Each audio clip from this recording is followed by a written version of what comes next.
Ngayong gabi guys, so misis ko maglulutuin ko po ng steak and asparagus. So, ito na yung ating steak. Nabili mo ba lahat ng ingredients na pinabibili ko sa'yo? Lalagyan na natin ang unang steak. Titikman ko po yung steak na niluto ni misis. Ang paborito ko dito sa steak, itong taba. Madalang tayo kumain ito, pero pag kumain ako ito, grabe.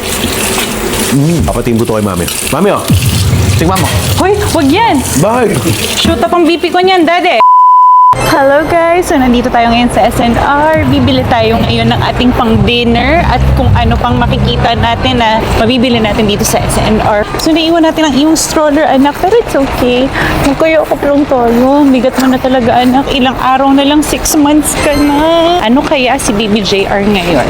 Yan ay para abangan nila. So, ngayon, kuha tayo ng steak. Di ba, Daddy, weekend ngayon? Oh. May nakikita ako. Pwede kang mag-inom this weekend. Ano mong inumin ko ngayon? Mag-inom tayo? Pwede tayo mag-inom? Tama na sa yung isang Jameson. Sige, tatagay tayo. Sige. Yeah. Bagay na bagay ito sa steak, di ba? Tapos kuha tayo ng fruits for the kids. Tapos magigisa na lang ako ng asparagus. You want grapes, bunso? Kasi si Baby JR, pinasisip-sip na namin yung grapes. Nilalagyan namin sa parang pacifier na pwedeng lagyan ng fruits. Gusto to ni Baby Bella. Nag-request siya nung isang araw pa na gusto daw niya ng grapes. Grabe guys, sobrang bigat na talaga ni Baby JR. Pero okay lang yan. Kahit mabigat, kahit mahirap. Isipin na lang natin lagi nag-workout tayo and we lose extra calories, 'di ba? So, kapag nasa stress na kayo sa pag-aalaga ng bata, you try to find joy in suffering, you try to find joy in sa hirap na pinagdadaanan mo. Kagaya niyan, since malakas akong kumain, so kalong-kalong ko si JR, kahit ang bigat-bigat niya, iniisip ko na lang, oh, I lose extra calories, 'di ba? So, happy pa din. Hanap tayo ng asparagus. Here. So, ito, ginigisa natin sa butter. Pagkatapos natin iluto yung steak, sa pinaglutuan ng steak, doon natin igigisa itong asparagus. Happy si Baby JR kasi nasa layasan siya. Usually, nasa bahay lang lagi ito. Mami, may sasabihin ako sa'yo. Yeah. Pwede bang ikaw na lang ang mag-vlog palagi, tapos ako lang maging cameraman mo at editor mo? Pwede ba yun? Hindi. Ha? Kasi mamimiss ka ng mga followers mo, syempre. Pwede bang ganun na lang gawin natin? Aaralin ko yung pag-shoot at pag-editin para halinhinan lang tayo. Sige, so sa ngayon, si Mami po muna mag-vlog at bibidyoan ko muna siya. So yun, bye guys! I-try natin ilagay si JR dito. Alam nyo, ang dami na-amaze kay Baby JR kasi si Baby JR daw ang tibay-tibay. Alam nyo guys, totoo yan. Lagyan natin si Baby JR pacifier. Tapos lagyan natin ng bell para hindi siya malalaglag. Lagyan lang natin siya ng bell para hindi siya masubsob. Very good naman yung bunso ko, o, diba? At 5 months old, naka-cart ang baby natin. Nasa cart si Baby JR. Daddy membership card and card. So, babayaran na ang ating mga orders.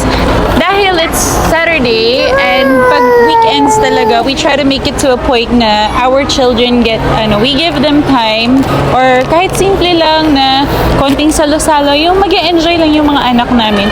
So, naisip namin ngayong gabi, jam session kami with Ate Tisha and then siguro si Ate Bella pwede mag-swimming, hindi ko pa alam. Yan din yung isang purpose ng Bella Villa is para maximize natin yung time natin together as a family.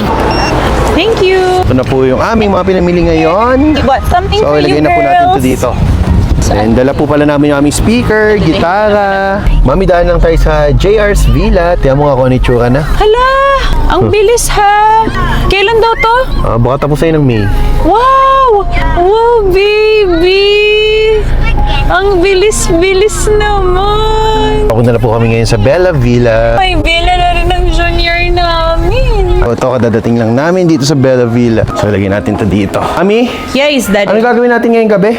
So ngayon, ilalapag muna natin yung mga bata. Then, Pinapapagpagan ko lang yung higaan para lalatagan ko ng maayos. And then, may dala naman ako spaghetti pang merienda. Oh, Para tapos? mato ng konti yung steak for dinner. okay, anong gagawin natin ngayon? Tutugtog tayo. Tugtog tayo? Kanta So, tayo? Meron po aming jam night tonight! Sige, Bye! ilatag mo ng maayos. Ngayong gabi guys, so misis ko maglulutuin ko po ng steak and asparagus. Pero syempre kanta na kanta siya dun yung star boy natin. Mami! Stop! Why? Ipagluto muna ako ng... Nagugutom na ako. Feel ko pa yung pagdamo. Pagluto muna ako. Sige. So, abangan nyo guys at ako po ay pagluluto niya ng masarap na steak. Mami, lagyan nga ata ng mic. Pwede ba ako magvi-video sa'yo, ikaw yung magluluto ng steak, mag-vlog ka. Sige, wiwiwi Ha? lang ako. Wiwiwi ka lang? Yes. Sige. So, yun, wiwiwi lang daw siya. So, ito po pala yung steak na nabili namin. So, lulutuin ni Mrs. to tonight. At aming hapunan ng mga bata since ang guest namin ngayon ay kaka-check out lang. Tapos ka lang, Mihe? Yes. Sige, magluto ka naman ng masarap na steak ha. Yung masasarapan ako ha. Dapat, kahit hindi masarap, sasabihin mo masarap. Bakit naman? Para masaya. So, ito na yung ating steak. Nabili mo ba lahat ng ingredients na pinabibili ko sa'yo? Yes, pumunta ako sa tindahan. Good. So ngayon, kailangan lang natin ng chopping board. Pero, kailangan ang ating steak ay hindi na nagyayelo. So, to prepare food, kailangan malinis yung kamay natin. Dahil lagi tayong kailangan malinis ang kamay kasi tayo ay merong baby. Nasaan ang paper towel? Mami, hindi ko alam. Ako'y taga-video Wala mo lang. kang paper towel? Ano ba naman yan? Ito na ang ating steak. So, we got the rib eye. Tatanggalan natin siya ng katas. Katas talaga. Tama-tama, wala na siyang yellow. Tapos, tutuyin natin siya ng paper towel.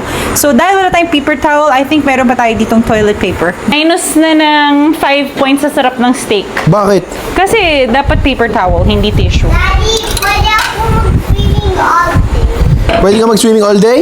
Yes, talo na ikaw, swimming. Nakapit! Ayan o, nakapit siya. Okay na mas masarap kapag lasang tissue. Naman. Alam mo, dapat kumpleto ka sa susunod, ha? So ngayon ay magpapainit tayo ng ating kawali. Pero I have a feeling na hindi pa siya malinis and I want to do it. I want to clean it again. You always want to make sure, di ba? Lalo na when you're preparing food, you can never be too sure kung malinis or hindi. Mamaya, nagapangan na siya ng ipis or whatever. So kailangan, lagi, maglilinis tayo. Hindi naman sa kaartehan yun. Siyempre, may mga batang kakain and may iwas tayo sa sakit. Ang mahal kaya magkasakit ngayong panahon na ito. Kanina kasi medyo masebo eh. And we don't know kung ano yung huling niluto dito. Baka binanlawan lang. Hindi na sinabon, di ba? Ngayon, Ngayon, punasan na natin with pangpunas ng toilet. So ngayon, dahil banu ako, paano nga ba ulit ito, Daddy? Kawitan mo. Pindutin mo to. Okay? Oo. Ayun naman pala. Ayan. So, habang nagpapainit tayo ng ating, what's this, pan? Ano nga bang pan sa Tagalog? Electric fan. Inaalis pa din natin yung excess na basa-basa dyan. And then, lalagyan natin ng salt. So, wala tayo nung ganun na salt. So, mano-mano tayo. Ang hirap naman ito. Feeling ko ako yung yung sikat na na chef. Balik ka rin natin. Ayan, mukhang fresh na fresh naman ang ating meat. Mga ilang minutes yan bago lutuin? It depends kasi 1 inch yung thickness niya. So, syempre, hindi pa din masyadong matagal. Usually, I'd go for 1 minute and 20 seconds. Pero it still depends kasi ito ay local. Local yung beef niya. Ay, nasan ang paminta mo, Daddy? Paminta. Nagbilaw ka rin sa tindahan. Ayan. Sus, Mario. 5 pesos na paminta. 5 pesos na paminta. So, 2 pesos na yan. Oh. Ginikash ko pa nga yung pamintang yan eh.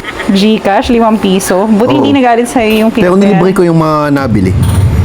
So, hindi lang 5 Mas mahal piso. pa yung pinagbayaran mo dun sa nilibre mo kaysa sa dun sa binili Ay, ganun eh. mo. Kasi may mga anak Ayos siya. ka talaga, Silog. De, joke lang. Naririnig ko na sa kanila yung ni-race. So, si Whiskey Boy. Whiskey Hi, boy. Whiskey. Mag-inom ka lang dyan ha. Hugas tayo ng kamay. And ngayon, ang ating garlic, iprepare na natin. So, ngayon, binabalatan natin ang ating garlic. So, nararamdaman ko na ang init. Are you expecting a guest? Wala pala. Pagkatapos natin pitpatin ang ating garlic, lalagyan naman natin ng butter. Yan. Perfect. Ate Tisha, gutom ka na? Iyon oh. Earl, tagay muna ng isa. Cheers, Earl! At ilalagyan na natin ang unang steak. Kasi kasya naman ng tatlo. Tatlohin na natin. There you go. And then, we're just gonna let it sear for a little bit. Sa mga talagang mga professional na nagluluto talaga, kung may mali, feel free to comment down below. Pero ako kasi ay hindi professional. Ako lang po ay talagang mahilig kumain. Ang bango pag merong garlic. Usually, I would put rosemary leaves, pero wala kasi tayo dito eh. So, that's okay. Naamoy nyo ba? Bango. Okay. Daddy, mabango ba? Ayan. Ito yung perfect na side. Kasi na yan. Wow! Diba? Grabe, ang bango. Alam mo, kanina pa ako lumulumod dito. Kasi yung bango niya, yung amoy niya, napakabango. Other people, they prefer putting like A1 sauce on their steak, gravy. Ako, I like to keep it simple. I like salt and pepper and butter lang. Masayang-masaya na ako because I like the taste nung ating beef.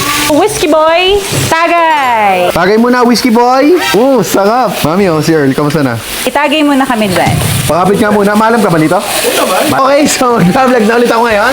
At ako na magluluto Wait nito. lang, wait lang. Oh, ito, meron kaming steak na niluluto ni Mrs. Ayan, Hello oh. pa.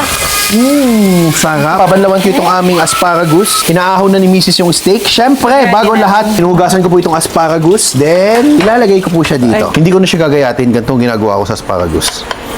Yan ang ginagawa ko sa asparagus. Siyempre, bago lahat, ako natatakam na dito sa tabao. Yan ang taba ng steak. Grabe, sarap. Lambok, kunat. Lambok. Feeling ko, ba't parang ang kunat? Ang kunat. Mapulo ko chill. Kamusta? Sarap yung lasa. Sarap yung lasa. Hindi siya malambot. Ate Tisha, si Baby JR, nasigaw. Asparagus. Alam nyo, ang asparagus, natural diuretics po yan. So, kapag nagaganyan po asparagus, napaka-healthy po yan. Kasi at least yung mga toxins sa katawan is nawawala, naiihin nyo, na-flush out nyo. Lalo na yung mga natitira sodium sa ating katawan, diba? Ilalagay ko siya dito. Kunin ko tong isang steak na to. Dito ko siya ilalagay. Ilagay ko siya dito. Yung mahilig dito sa steak, comment nyo na sa baba kung mahilig ka sa steak. Tonight, meron po tayong steak and asparagus na ating dinner ngayong gabi. Earl, pulutan natin yan. Ate Tisha, kakain tayo ng steak doon. Bella, kakain na ng steak. Titikman ko po yung steak na niluto ni Mrs. Timpla po niya to. Tikman natin kung masarap. Ang paborito ko dito sa steak, itong taba. Madalang tayo kumain ito, pero pag kumain ng ito, grabe. Mami, ang sarap. Bagay siya sa asparagus. Mami, Yes. papatingin po ito kay Mami. Mami, tingnan mo. Hoy, wag yan. Bakit? Shoot up ang BP ko niyan, daddy. Natataas siya pala BP ni Mrs. kaya bago siya dito. Ako naman kasi wala akong high blood. Hindi siya, try mo. Hindi ka nakain ng taba. Okay, sige, edi ako. Ito yung laman. Grabe. Bakit? Bakit? Parang hindi mo yan matanggal sa bibig mo ah. Hindi atang steak na nabili mo, Mami. Parang mali yung section na nakuhanan natin, love. Pero okay na din naman siya. Ha? Magahik lang. Goms, tikman mo nga. Tikman mo nga. Kamusta? Maganit? Sarap. Tikman mo, Mami. Tikman mo. Kamusta? Okay mo pala. O, di ba? Sarap. So, yun. Dito po magtatas ang vlog namin. Bye-bye!